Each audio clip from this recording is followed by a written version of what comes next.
What is up? So a few times we've talked on this channel now about how to train for beginners, um, keeping things simple, which methods are better, training to failure, or reps and reserve, etc., etc.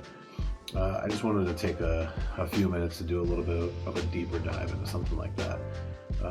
When you are a beginner, a lifter especially, there is no reason to jump into anything and get crazy as far as trying to worry about 100 things at once, whether it's rep ranges, what your training split should be, all this kind of stuff. As a beginner lifter, you're going to get a lot of gains out of minimalistic training. Am I saying go in and fuck around and don't worry about it? Absolutely not. What I'm saying is take the approach of learning not only the proper basics, your basic compound movements, which by the way are what work best anyways, but learning the form, learning your bar paths, what's going to work best for you, learning your body, and then building off of that foundation. So essentially setting up a foundation that is going to let you progress and then start adding in the other stuff, what works better for me, whether it's going to complete failure, going to 3 reps in reserve, learning what that even means, because most people have no clue. Most people who think they hit 3 reps in reserve is probably more like hitting 6 or even more, and you're leaving a lot on the table. So let me back this up a little bit. Training to failure, what does that mean? Does that mean going until you absolutely cannot move? No, it does not. Training to failure means once you start hitting mechanical breakdown. So if you're, let's just say bench, because everybody knows what the hell a bench press is. If you're benching and you are, say you're a beginning lifter, you're hitting 135. When you start to feel like 90% of the lift is leg drive, or you're coming down and you're bouncing it off your chest real hard, that's pretty much hitting failure. You might be able to get 2 or 3 more reps, but how much of that rep is actually hitting chest? Because chances are it's probably 0. So that is not what I mean by failure. When we say lift and go to failure, I mean until your form starts to break down. If you want to eke out one last rep, great. But don't be a fucking idiot. Learning the basics. When I talk about the basics, look at the biggest bodybuilders of the last 40 years. Look at the strongest guys in powerlifting, strongman, all these different avenues of weightlifters, Olympic lifters, etc. They don't buy into this, these 4 exercises will get your shoulders fucking huge. Like, all this shit is bullshit, okay? This is all people who are trying to sell you something, sell you a product, sell you their workouts, whatever the case may be. Stick to the basics. When I say stick to the basics, you have basic compound movements with barbells, basic dumbbell movements. The shit does not have to be exciting. It does not have to be pretty. It's not meant to be exciting and pretty. It is meant to work the fuck out. It is meant to train your muscle, whether it is to grow, to get stronger, or both. Can you do both? Yes, you can. Don't try to do both when you first start. Having said that, stick to the basics. Learn your form. Like I said, learn your bar path, because everybody is different. You can't go on YouTube, watch some guy bench press and tell you, oh, it has to be in this range, and expect that to work for you, because it's not going to. Whether it's mobility, shoulders, where your elbows are comfortable, how far you're able to go down or come up, all of that stuff is going to vary person to person. Should it look similar? Sure. Is there a wrong bar path? Abso-fucking-lutely. You can destroy yourself on a bench press, or any of these movements for that matter, if you're not careful and don't pay attention to what you're doing. But when I say learn your bar path, that is because everybody is different. So you have a little bit of variation to where you can come down and feel comfortable. There are certain cues that are the same for everyone though. When you're taking the bar out of the rack, you should be flared, you know, and then as you are going through the motion, that's when you tuck and, you know, go through the movement. But for the most part, learn the basics, learn your bar path. And the same thing goes for everybody, every movement. Squats, let's say you're squatting, where are your feet gonna be? Where is your position? You don't wanna have a 5 foot wide stance. You don't wanna be this close either. You know, you have to figure out what's gonna work for you. And you have to remember that varying that position is going to change essentially where you're dominating. And the same thing goes for, you know, say a deadlift. I don't believe in sumo, but if you're a power lifter, that's a thing. Good on you. But a more narrow stance is going to drive heavy through the quad. And the more you open up, you know, you'll use more hamstrings, etc. Again, learn your bar path. Another thing I see a lot of people do when they are beginner lifters, they have a tendency to try to push too hard, too fast. You know, you see all these guys on Instagram or YouTube or whatever the fuck it is you watch these people on. And it's real easy to forget. These are elite lifters. These are elite bodybuilders. These are guys who have been doing this for X number of years. They're not Johnny Dickhead down the street who works out, you know, twice a week every now and again. So that being said, you're not just going to get under the bar and bench 500 pounds or squat 500 pounds or deadlift. You know, it's just not going to work that way.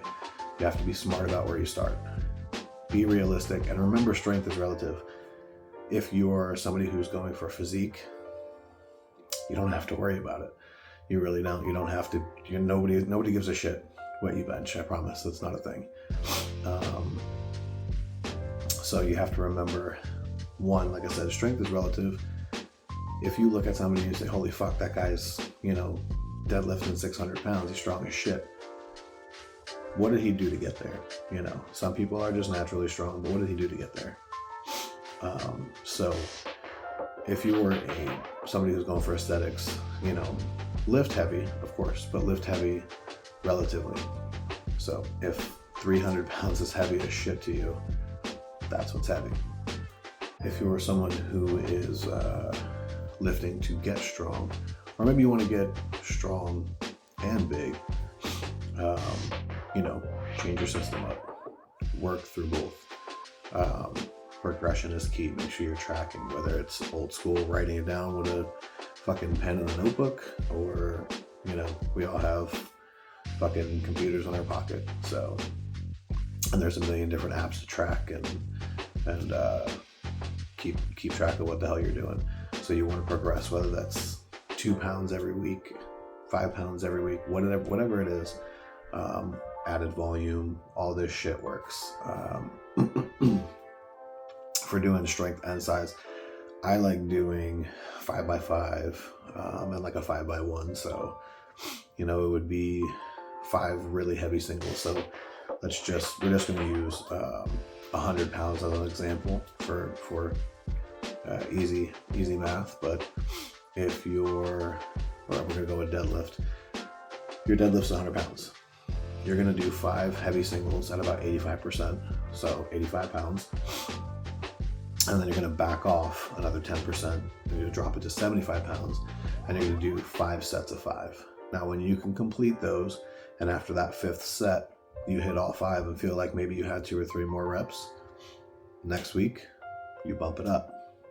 Next week, you bump it up, so on and so forth until that 5th rep is a grinder. When that 5th rep is a grinder, keep that weight the same. Go to the next week.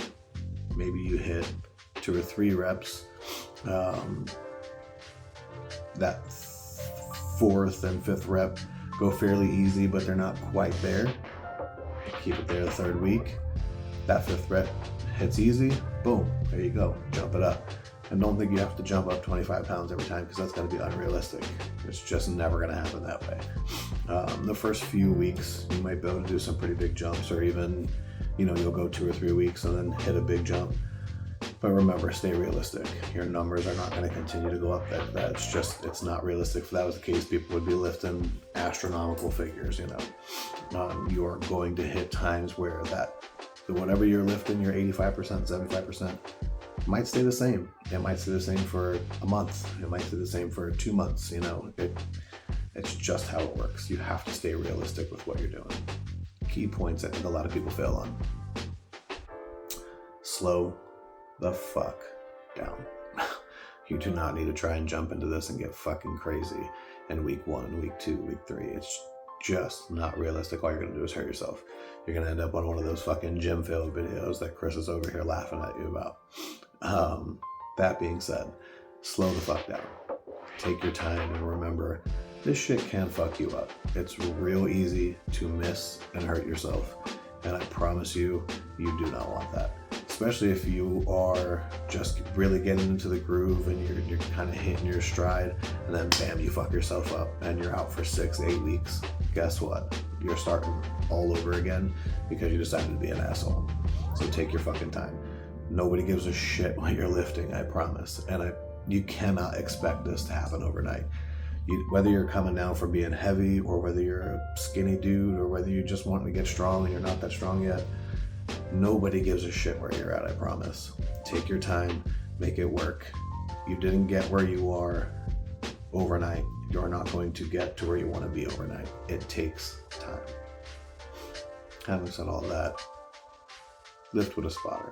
If you don't have a spotter, make sure you have something in place for safety. I train in my own gym. I train by myself.